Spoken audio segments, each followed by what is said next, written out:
बरसायत अमावस की कहानी। भद्र देश में अश्वपति नाम का राजा था जिसकी संतान नहीं थी।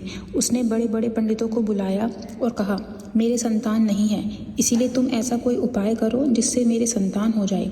पंडित बोले, भाई एक पुत्री लिखी है जो 12 वर्ष की आयु में विधवा हो जाएगी। राजा ने कहा, क्या मेरा नाम नहीं रहेगा? बाद में खूब यज्ञ हवन इत्यादि कराए। पंडितों ने कहा, उस लड़की से पार्वती की और बरसायत अमावस की पूजा कराना। यज्ञ होम कराने से उसकी स्त्री गर्भवती हो गई तो पंडितों ने उसकी जन्मपत्री देखकर कहा कि जिस दिन यह कन्या 12 वर्ष की होगी इस दिन इसका विधवा होने का योग है, इसीलिए इससे पार्वती जी और बरसायत अमावस की पूजा कराना। जब सावित्री बड़ी हुई तो उसका विवाह सत्यवान के साथ कर दिया गया। सावित्री के सास ससुर अंधे थे, उनकी वह बहुत सेवा करती थी और सत्यवान जंगल से लकड़ी लेकर तोड़कर लाया करता था। सावित्री को मालूम था कि जिस दिन वह 12 वर्ष की होगी उसी दिन मेरे पति की मृत्यु हो जाएगी। जिस दिन वह 12 वर्ष की हुई उस दिन वह अपने पति से हाथ जोड़कर बोली, आज मैं भी आपके साथ चलूंगी। सत्यवान बोला, तू मेरे साथ चलेगी तो मेरे अंधे माँ बाप की कौन सेवा करेगा? अगर वे कहेंगे तो मैं तुझको ले चलूंगा। फिर वह अपने सास ससुर के पास गई और जाकर बोली, आप कहें तो आज मैं जंगल देखने चली जाऊं। वे बोले, बहुत अच्छी बात है, चली जा। जंगल में जाकर सावित्री तो लकड़ी तोड़ने लगी और सत्यवान पेड़ की छाया में सो गया। उस पेड़ में सांप रहा करता था। उसने सत्यवान को डस लिया। वह अपने पति को गोदी में लेकर रोने लगी। महादेव और पार्वती जी वहां से होकर जा रहे थे।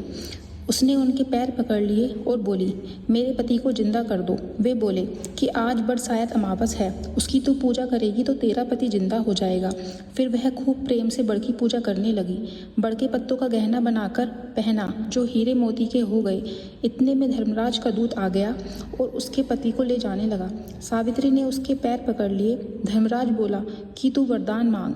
सावित्री ने कहा कि मेरे माँ बाप के पुत्र नहीं हैं, वे पुत्रवान हो जाएं।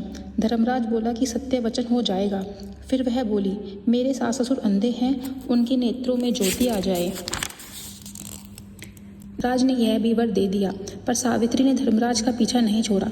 धर्मराज ने कहा, अब और तुम्हें क्या चाहिए? मुझे 100 पुत्र हो जाएं। धर्मराज बोला, तथास्तु। फिर वह सत्यवान को ले जाने लगे। तब सावित्री बोली कि हे महाराज, आप मेरे पति को ले जाएंगे तो पुत्र कहाँ से होंगे? धर्मराज ने कहा, हे सती, तेरा सुहाग तो नहीं था, परंतु बरसायत अमावस करने से और पार्वती जी की पूजा करने से तेरा पति जीवित हो जाएगा। और सारे में ढिंडोरा पिटवा दिया कि कहते सुनते जेठ की अमावस आएगी जब बड़ की पूजा करना और बड़ के पत्तों का गहना बनाकर पहनना, बायना निकालना। हे महाराज, बरसायत अमावस ने सावित्री को सुहाग दिया, उसी प्रकार सबको दियो। जो भी इस कहानी को कहता सुनता है उसकी सब मनोकामनाएं पूर्ण होती हैं। बरसायत अमावस को वट सावित्री व्रत और बड़ अमावस भी कहते हैं।